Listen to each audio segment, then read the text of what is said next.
جی بسم اللہ الرحمن الرحیم۔ السلام علیکم محترم قابل قدر حاضرین و ناظرین، آپ کا میزبان آپ کو اپنے یوٹیوب چینل ایوب طب یونانی میں خوش آمدید کہتا ہے۔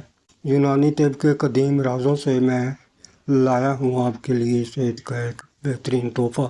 ویڈیو کو مکمل سنیں، اس پر عمل کریں۔ تو چلیے شروع کرتے ہیں آج کے خاص موضوع پر بات۔ میرے پیارے بھائیوں، اکثر ہمارے گھروں میں جب بھی بڑا گوشت یا چھوٹا یا بریانی بنتی ہے تو گھر کا کوئی نہ کوئی فرد روک دیتا ہے کہ میں نہیں کھاتا، مجھے یورک ایسڈ ہے۔ لیکن کیا واقعی گوشت ہی اس مرض کا ذمہ دار ہے یا کہانی کوئی اور؟ آج طب کے مطابق سادہ لفظوں میں جانکاری کراؤں گا۔ یورک ایسڈ کی نشانیاں کیا، مکمل علاج کیا؟ تو ویڈیو کو دل لگا کر آخر تک دیکھیے گا، بدل سکتی ہے آپ کی صحت بھی۔ بھیا جی، یورک ایسڈ کیوں بڑھتا ہے؟ یورک ایسڈ کوئی باہر سے دشمن نہیں، جسم کے اندر کے بگاڑ سے ہی بنتا ہے۔ جب ہم کوئی بھی ایسی غذا کھاتے ہیں جس میں ترشی، پیورین نامی مادہ زیادہ ہو تو ہمارا جسم اسے ہضم کرنے کے بعد ایک فضلہ بناتا ہے جسے ہم یورک ایسڈ کہتے ہیں۔ یہ جسم سے کیسے باہر نکلتا ہے؟ تو میرے پیارے بھیا، اللہ پاک نے جسم میں دو بہترین فلٹر ہمیں عام حالت میں گردے یورک ایسڈ کو خون سے باہر صاف کرتے رہتے ہیں، پھر خرابی کہاں پر بھیا؟ جب زیادہ مقدار میں بڑا گوشت، کلیجی، پائے یا جن غذاؤں میں ترشی ایسڈ زیادہ ہو، گردے سست کر کے باہر نکالنے سے قاصر کر دیتی ہے۔ تو یہ یورک ایسڈ خون میں جمع ہو کر شیشے کی مانند کرسٹل بن کر جوڑوں میں، پاؤں کے انگوٹھے، ایڑی اور گھٹنوں میں بیٹھ جاتا تو چبھنے اور درد کا سبب بنتا ہے۔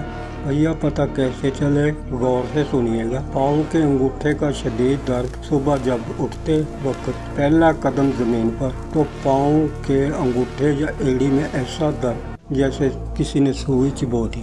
انگوٹھے، ٹخن یا گھٹنوں سوج جاتے ہیں، جلد لال، ہاتھ لگانے سے گرم محسوس، اٹھنے بیٹھنے میں تکلیف، تھوڑی دیر بیٹھ کر جوڑ جام سیدھا ہونے میں۔ یورک ایسڈ بہت پرانا اگر ہو جائے، یہ گردوں میں جمع ہو کر پتھری کا سبب بھی بنتا ہے، جس سے کمر کے پچھلے حصے میں درد۔ بھیا جی، پرہیز علاج سے 1000 درجہ پرہیز بہتر ہے۔ تو علاج اگر پرہیز نہیں تو علاج ناکام۔ یورک ایسڈ والے وہ ان چیزوں سے پرہیز کریں: بڑا گوشت، کلیجی، پائے، کچھ دالیں جیسے چنے کی دال، ماش کی دال، پالک، ساگ اور گوبھی وغیرہ، سافٹ ڈرنک، ڈبے والے جوس، تمباکو نوشی اور چائے کا بہت زیادہ استعمال۔ بھیا پانی دن میں 10 سے 12 گلاس پئیں تاکہ گردے صاف رہیں۔ اس کے علاوہ کھیرے، گاجر، خربوزہ، تربوز وغیرہ بھی اچھا ہے۔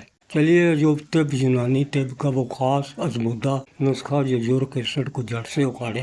سرنجا شیرین لیں 50 گرام، گند نگوری 50 گرام، سونڈ لیں گے 50 گرام۔ تینوں چیزوں کو کسی اچھے پنسار سٹور سے صاف ستھرا لے لیں، اچھی طرح پیس لیں، باریک پاؤڈر بنا لیں۔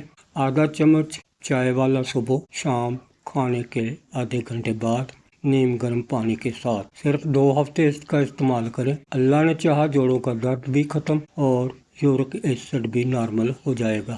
میرے پیارے بھائیوں، یہ تھا گوشت اور یورک ایسڈ کا سچا احوال اور اس کا علاج۔ پیارے بھیا، یہ ہے ایوب طب یونانی چینل اور طب یونانی کا سچ۔ امید ہے آپ کو ویڈیو پسند آئی ہوگی، تو اپنے دوستوں اور فیملی کے ساتھ لائک اور شیئر ضرور کریں تاکہ ان معلومات سے ان کو فائدہ ملے۔ مزید یونانی طب، گھریلو ٹوٹکوں اور قدرتی علاج کے لیے ویڈیوز دیکھنے کے لیے ایوب یونانی کو سبسکرائب کرنا نہ بھولیں۔ خصوصی گزارش ہے بھیا آپ سے، آپ سب کی محبتوں کا شکریہ۔